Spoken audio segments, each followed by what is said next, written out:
Good morning, everybody. My name is Alex Barthet, and today I will be hosting the webinar, The Top 3 Avoidable Lien Release Mistakes that you need to know about. Ariella is out of town, so I'm going to fly solo here. So let's get started. So on today's agenda, we're going to talk about the 3 mistakes that I see as a board-certified construction lawyer here in Florida that clients make all the time or have the most questions about with respect to releases. So mistake number 1 is using the wrong form. Mistake number 2 is not using conditional release language when they need to. And mistake number 3, using the wrong through date or not understanding the significance of the through date in the release. I also have a bonus tip that'll come at the end, and if you have any questions throughout the presentation, make sure you ask them. You can ask by going to the GoToWebinar chat box, which is in the control panel, and go ahead and ask any questions. We'll answer them at the very end. Make sure not to include any names of people or companies in your questions, please. So let's get started. So mistake number 1, using the wrong form of release when it comes time to exchange money for a release. So what form of partial and final waiver of release should you use? Well, it depends primarily on where you are in the chain of contracts. Are you the general contractor? Are you a subcontractor? Are you a sub-sub? The general rule is that you want to give a narrow release, giving away the fewest amount of rights when you get a check. And when you are giving a check to anybody, whether you're the GC giving it to a sub or a sub giving it to a sub-sub, you want to get the broadest release that you can possibly get when you hand over that check. So let's look at some forms of releases so you can understand the language that I'm talking about the distinction between a narrow release and a broad release. So let's start with the basics. The statutory Chapter 713 releases. This is the lien statute, Chapter 713. So let's look at what the forms that exist in the statute say. So this is the standard 713 release upon progress payment. And it says the undersigned lienor, in consideration of the sum of some amount of money, this is where you're going to fill in, if you're expecting a $22,000 check, you'll write in $22,000 there. Hereby waives and releases its lien and right to claim a lien for labor, services, or materials furnished through, and then it has a through date. This is the date that that amount of money represents. So if you've done work through the end of the month and that gets you a $22,000 check, then you'll put the end of the month in the insert date section and $22,000 in the amount. What this release gives away is your lien rights in exchange for a partial payment. Now let's look at the statutory final payment release form. And you'll notice that the language is almost identical. It has a little spot for you to put in the amount of money, but what's missing is a through date. It has no date with which this amount of money represents the work you've done. And the reason is because it's effective as of the day you give it. So the only date in the document is the day you sign it. So if I hand someone a final release, it has no through date, and I sign it and date it today, what I am doing is I'm giving away my lien rights through today, from today back. It's illegal in the state of Florida, unenforceable, to give away lien rights in advance. So if I am asked to sign a lien release that says I'm giving my lien rights away for work in the future, even if I sign it, that is unenforceable. So if I date it today and it gives away my lien rights through the end of the year, anything from today forward is not going to be enforceable. Anything from today back is, anything from today forward is not. So let's look at some other forms of release. Now, you'll notice this form, which is a custom form, this is not anything found in the statute, is already very different because it has a lot more words, and more words should start sending up the red flag that, wait, something is different here. So let's break down each of the component parts. So the first is that it says $10, and we're going to talk about that in a little bit. Notice the rights that it's giving away in this release. So it says that in exchange for some amount of money, you are releasing any and all claims, change orders, works, materials, delays, fees, costs, losses, expenses, damages, or sums, which is effectively a broad release. So when I was talking to you before about a narrow release, that would be the statutory releases. All you're giving up are lien rights. You may have other rights, but the rights you're giving up are lien rights. This is a broad form of release. This release form releases everything, effectively any and all rights that you may have. So if you were the party that was giving a check and getting a release, you want a release that has a release of all the rights, right? You want to know that if I'm the general contractor and I hand my sub a check for $50,000 and they give me a release, I want to know that that sub is not going to come back because the job went long and submit a claim for extended general conditions. And the way you do that is by getting a broad form release. The same is true if I'm a sub with my sub-subs, but the converse is also true. If I have claims against the contractor, I want to make sure that when I get the check, if I'm trying to preserve those rights, I'm not giving them away in my release. So this is the type of language you need to be aware of when you exchange a release for a check. Let's look at some of the other parts of this. It has a through date as well. So just like before, the amount of money and the through date have to match, and we're going to talk about that later. It also has some language there at the bottom about certain representations and warranties about people being paid and the work being done. Again, those are additional representations that if I am a contractor, I would like my sub to make to me that he's paid all his bills.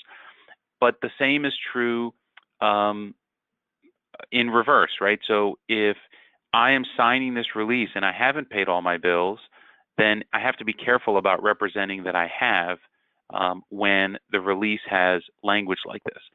We generally find that most sophisticated contractors, and most contractors are pretty sophisticated these days, are going to have broad releases like this that they're going to expect their subs to sign. So you need to be aware of that when you exchange your release for the check. So if you agree to a form of release in your contract, or your contract with the contractor says something like, you agree, it doesn't have the exhibit, the release is an exhibit, but it says that the form is that you agree to provide a form that's acceptable to the contractor, then you may be bound to that form. So when you negotiate your contract with the contractor, or if you're a sub-sub and you're negotiating with the subcontractor, you need to make sure that you look at those exhibits. What form of release is the contractor expecting you to sign and turn in with every pay request? If you have an issue with it, you need to deal with it at the time that you sign the contract. Don't wait until you've signed the contract, agree to a form, and then want to object to it later. That's much, much harder to do. So that's mistake number one. Let's talk about mistake number two. Not using conditional language in your release when you are exchanging a release for a check. So how do you make a release conditioned upon actually getting the money? So let's explain what a conditional release is so everyone's on the same page. If I give you a release today and it says that I've been paid and I haven't been paid, and that release goes from me as the, let's take an example, I am the subcontractor. That goes to the subcontractor who then hands it to the contractor who then hands it to the owner. And it's not conditioned on me actually getting the money. It represents that I actually have been paid. And then the owner hands a check. Now the owner is handed a pack of releases from the contractor. The contractor's release, the subs, your release, and the owner writes a check to the contractor. And then the contractor pays the sub, and the sub never pays you. And you say, okay, well, I haven't been paid. I'm going to put a lien on the property. And the owner, once they get the lien, says, what are you talking about? I have your release. And you say, well, I haven't been paid. And the owner says, well, it doesn't matter because I relied on this release that was given to me, and it's not conditional. If that were to occur, you would have no lien rights. And the reason you'd have no lien rights is as between you, an innocent party, and the owner, also an innocent party, the courts have dealt with this issue, and they have determined that as between the two of you, the owner is going to win and you are going to lose. So what does this mean? This means that you need to make sure that if you are not getting a check at the time you're giving your release, then you need to make sure that your release is conditional. How do you do that? You can add language to make it conditional. So here is sample language that says that. Notwithstanding anything to the contrary, this waiver and release is conditioned upon and not effective until the undersigned receives paid funds of, and it has a blank. So if you're expecting a $25,000 check, you're going to write in $25,000 along with this sentence. You can go ahead and write that in by hand. You can type it in. We have some clients that have made a little stamp. You can get a stamp for 10, 15 bucks, and it says this, and then when they want to make the release conditional, they stamp it. So that's how you're going to make your release conditional. So here are some things that you need to be aware of. Watch out for releases that are titled as conditional, meaning that the document says conditional release, but when you read it, it's actually not conditional. It doesn't have that express conditional language that I had from the prior slide. You need to indicate the amount of money to satisfy the condition. So if you're expecting a $25,000 check, it has to say that it's expressly conditioned on the $25,000 that you will receive. As a general contractor, if you get a conditional release from your subcontractors, right? So if I'm the GC and I hire the plumber, and the plumber has a supply house that furnishes the materials, and the supply house hasn't been paid yet, so they give a conditional release to the plumber, who then gives that release and his release to you.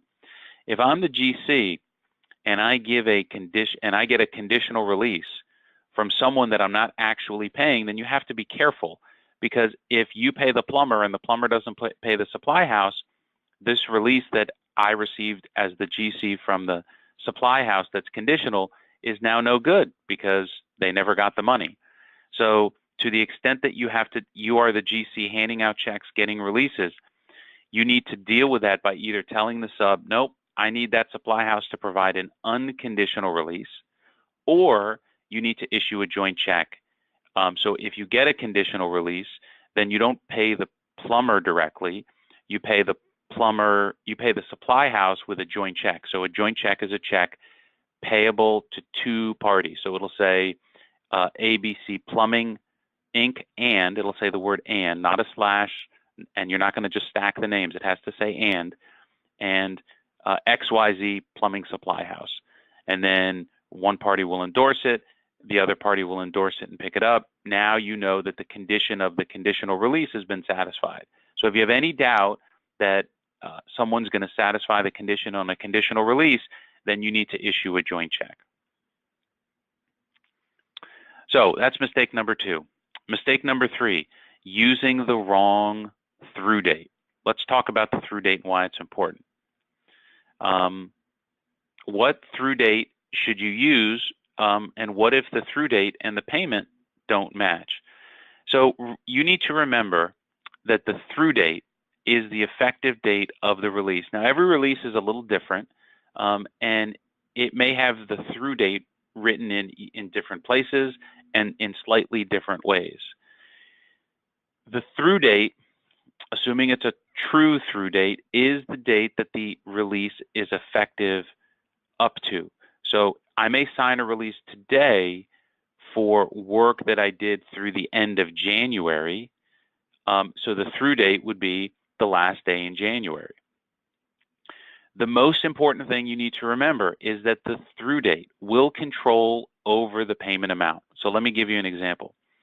So let's assume that I'm a subcontractor on a job and I submit a pay application for $100,000. Then I show up to pick up the check, and there's only a $75,000 check.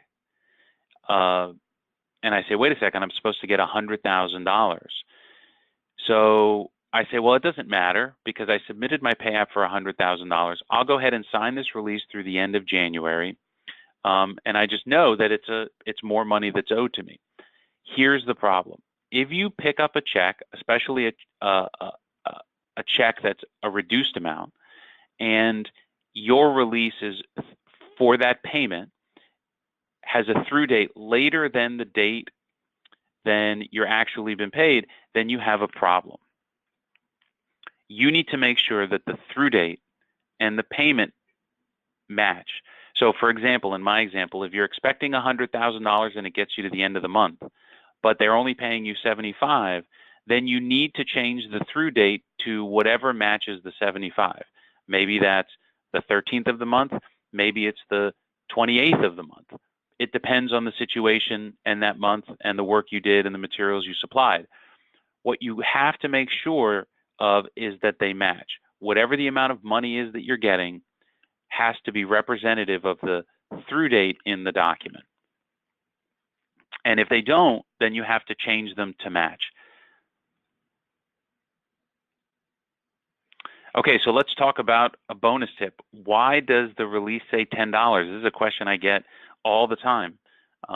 You're picking up a check for $20,000, but the release says $10. So let's talk about it. There are typically two very common reasons why a contractor may demand a $10 release. And the two most common are, number one, you have given a notice to owner on this job, but during the period in question, you are not owed any money. So let's assume that I'm a subcontractor on a project. I have issued a notice to owner, but I'm not actually going to start work for another 3 months.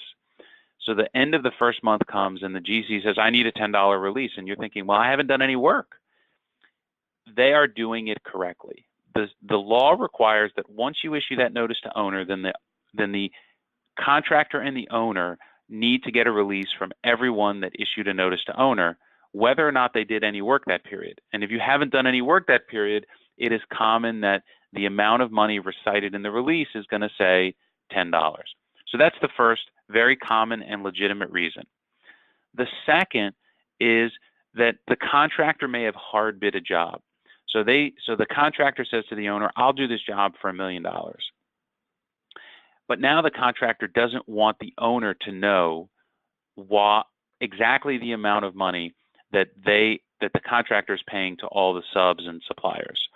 So they want to only hand the owner $10 releases so that the owner doesn't go through and say, well, the plumber, this release says $22,000, this supplier says $94,000, and they go through and they add up the amount and they realize, wait a second, I've paid this contractor too much money. So sometimes contractors want to shield how much information is given to the owner. That is another common reason why contractors want to get from you a $10 release. When that is the case, what you as the sub should do is you should say, okay, I'm expecting a $50,000 check. I will give you a release and it should say $50,000 on it. Once that check clears, then I'll give you a release that says $10 and you can hand that to the owner. But the general rule is, come on, the $10 releases are valid if you receive any amount of money, no matter what. Even, by the way, of the consideration that you receive, I should say, it's any amount of consideration, even if that consideration is not exclusively money. Maybe you gave up other rights. You don't always have to get money in exchange for a release for that release to be valid. If you're the one getting the cash and giving a release, you should always try to include in the release the amount of money. So if I'm expecting a $25,000 check, the preference would be that if it says $10, you strike it out and you write $25,000. And the reason this is important is that if someone does try to short you on your payment, at least you have some ability to argue that you were expecting a $25,000 check even and you got a $20,000 check, well, then maybe this release isn't fully valid because you didn't get all the consideration you were expecting. So if you're getting a check and giving a release, you should try to strike out $10 and put in the amount. If you're giving money to somebody and getting a release, it's always better to try to get that release to say $10, because then you don't have to worry about someone coming back saying, well, I gave you this release and I was expecting $25,000 and you only gave me $20. Those arguments go away when the release says $10. And of course, you cannot make a release conditioned on $10. So if you're going to have a conditional release, it has to be conditioned on actually the amount of money that you're expecting during that period of time. So if you have any questions, now would be the time to submit them through the GoToWebinar app. While you may be thinking about your question, and I review them here in a minute, if you are interested in learning more about construction law, we have a weekly podcast that we publish at our website called The Lien Zone. So if you go to iTunes, Google Play, Stitcher, or wherever you get your podcasts, you can do a search for The Lien Zone, TheLienzone, all together, and you'll find our podcast. Comes out every week. We've been doing it now for more than 2 years.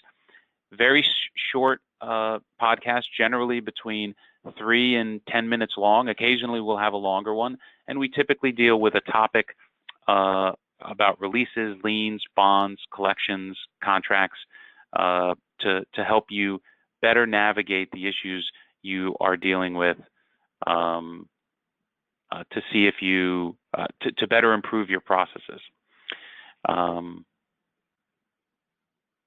Okay, so let's see. We got one question here. One of the questions was, how do you place an actual lien? Well, it's a good question that we actually won't answer today. If you want, send me an email. I'm happy to talk to you afterwards. And the reason I say that it's a good question now is because our next webinar is the step-by-step guide to getting paid after you record a lien. So we'll talk about how to lien and then what happens after you lien. That webinar is on March 14th from 9 to 9:20. We do these webinars every month. And if you want more information, we do a quarterly live event throughout South Florida. The next one, the last one was in Boca. The next one is in Miami. That's on May 21st from 8 to 11. It's a deep dive into contract terms, liens, bonds, releases, and generally how to get paid. Those always typically sell out, so make sure you go to sunraynotice.com/education to sign up for the live events and to continue to sign up for our monthly webinar. Thank you again very much for attending today, our webinar titled Top 3 Avoidable Lien Release Mistakes. I hope you found it useful and informative. If you have any questions, go ahead and send me an email, alex@barthet.com. Otherwise, I'll see you on the next one. Have a great day, everybody.